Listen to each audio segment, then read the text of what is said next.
Job creation is slowing and the situation in Europe is deteriorating, but there seems to be one bright spot in the American economy. Housing. I know, it sounds crazy. Doug Duncan is the chief economist for Fannie Mae. Doug Duncan, thanks for joining us. Thanks for having me. Okay, this was the epicenter of the crisis, and you're telling me something good is happening in housing? Yeah, surprisingly, I think housing is going to add to GDP growth for the first time in a few years. It's been rising. And so is this widespread across the nation, or are there pockets of growth and other areas that are just lagging? It's pretty broad-based. You've seen early indicators of this year's house price pattern rising. The way I would characterize it is the surface of the floodwaters from the crisis are receding, and the normal housing cycle was never repealed, just weren't able to see it because of the depth of those floodwaters. They've receded now, supply is down, so you're starting to see the normal cycle emerge. And there's been a bunch of pent-up demand. People are starting to act on that. Do these record low mortgage rates play into this? I mean, they've been low for a while and people are refinancing. Is it spurring home sales? Interest rates are not as closely aligned with home sales as they are with refinances. Obviously, in refinances, that's understood. They don't hurt. What is probably more of a spur is that house prices have fallen, and people pretty much feel like we're at the bottom.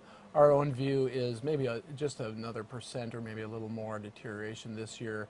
Later in the year, probably. Early in this year, clearly house prices have been rising. What could blow this up? What could derail us? Well, certainly if we go into a recession, if we see very flat job growth, consumers today are very sensitive to employment. We survey 1,000 a month. When we saw the 3 months of 250,000 private sector job gains in a row, the percentage of people thinking the economy was on the wrong track fell each of those 3 months significantly.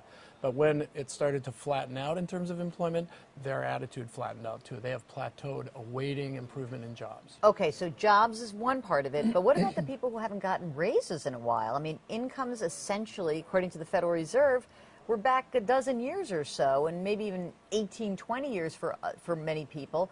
How does that play into the housing cycle? It's the second thing we watch. Well, one thing we learned in the crisis, if you're going to lend money for 30 years at fixed rates, it's a good thing if the borrower has a job.